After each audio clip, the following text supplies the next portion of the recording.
would never do anything by herself. In fact, if the boys went somewhere, even if they went out the creek, she might go halfway, but she would never go all the way down there with them. She would watch them, he says.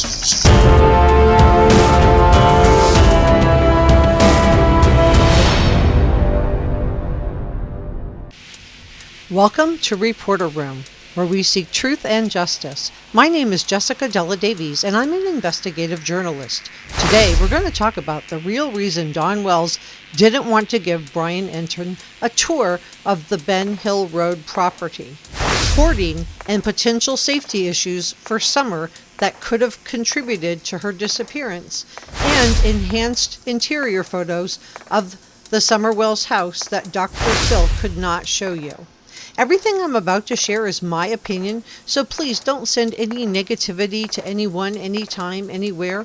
Let's be kind and compassionate to each other. People with hoarding issues struggle to get rid of or parting with possessions. This can include garbage. They feel anxiety when they have to discard things, and this leads to choices to save items that actually need to be thrown away.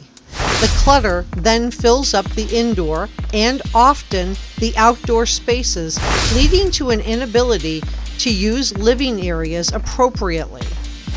Hoarding also causes safety issues for everyone, especially little people. Could this hoarding have contributed to Summer's disappearance? Summer was last seen by Candus and her mom, who was also named Candus, but we're going to call her Grandness so that it's just easier to keep track of who is who. So Summer was last seen by Candus and Grandus outside Grandus's trailer, planting flowers into pots. At some point around 6:30 p.m. on June the 15th, Candus says that Summer got a piece of candy from Grandus and then went inside the main house where her brothers were playing video games and watching YouTube. Candus says she wanted to go downstairs and play with her toys. Before we go any further, please subscribe and give this video a thumbs up. This case is moving fast, so I don't want you to miss anything. The hoarding inside and outside the Wells house is probably the real reason that Dawn didn't want to give Brian Enton a driving tour of the property. So first I'm going to show you enhanced photos of the exterior of the Wells house, and then in a little bit I'm going to show you some new enhanced photos of the interior of the Wells house. So please stay with me. These exterior photos are enhanced so you can see the house, and it has a lot of debris, cluttered items, and safety issues on the outside. As we look at some of these photos, we can see some of the potential safety issues, like a canoe that could fall on someone, trip hazards, vehicles that don't run and need to be taken to the salvage yard, trash littering the driveway. By the way, I have a really good Reporter Room true crime group on Facebook if you're interested. It's called Reporter Room, and you're welcome to join us and share all of your opinions. So hoarding could lead to difficulties in relationships, work, and social activities, and it can make it difficult to function normally. So to be clear, I'm not diagnosing anyone and I'm not judging anyone. So consequences of hoarding can lead to critical health and safety concerns, including fire hazards, trip and fall dangers, and even impaired breathing, due to mold and dust buildup underneath the piles of stuff. It can also lead to crucial health code violations. So is this a safe environment for people, especially little people? Hoarding can also be hereditary. So if you look outside of Grandis's trailer, I don't have any interior of her trailer to show you, but I have exterior.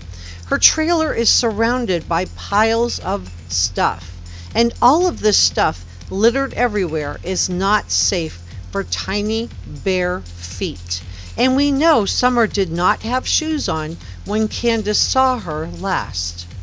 If you haven't watched my video, Summer Wells photos Dr. Phil did not show you, you will definitely want to see this because I have enhanced photos of not only Summer's bedroom but also her mattress, and you do need to see it. I will link it for you in the description below. So some people can see that they have a hoarding disorder. And to be clear, again, I'm not diagnosing anyone or judging. And others don't see the problem. And this is called clutter blindness.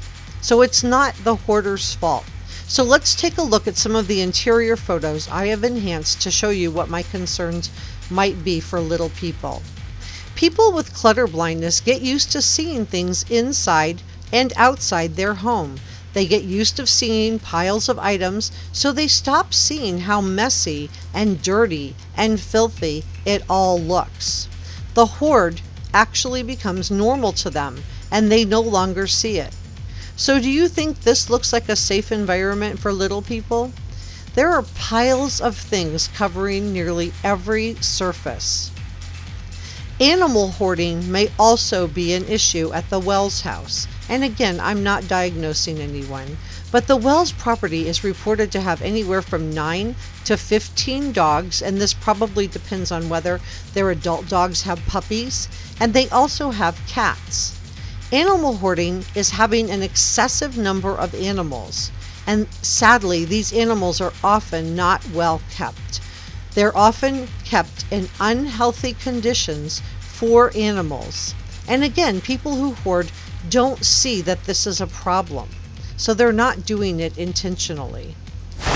Don't forget on Wednesdays to join me for Killer Coffee and Crime Chat live streams at 3 p.m. New York time.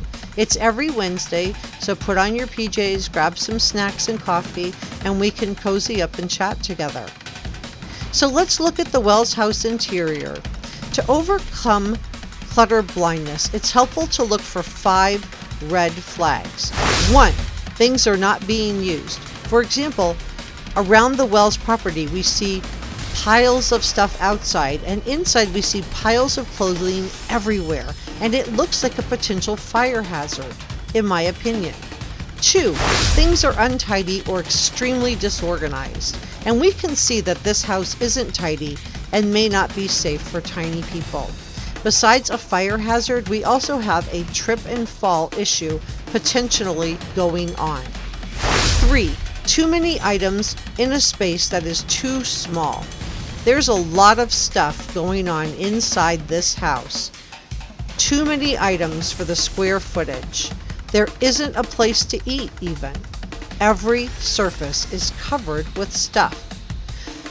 Hoarding can also cause a buildup of dust, mold, and this could lead to respiratory issues. So projects that are unfinished is number 4. For example, on the Wells property, we see a school bus that they were going to renovate at some point, but never got around to it. This bus is also filled with items of just, I don't know what, stuff, allegedly. 5. Too many pets to be taken care of properly. We know that there are 9 to 15 dogs, and we don't know how many cats are on the property. Are these pets getting vaccinated? Are they getting their heartworm medication? Are they being bathed, given flea medicine? Are they spayed or neutered? What do you guys think? Is this a safe environment for people? How about little people? Subscribe and leave me a comment.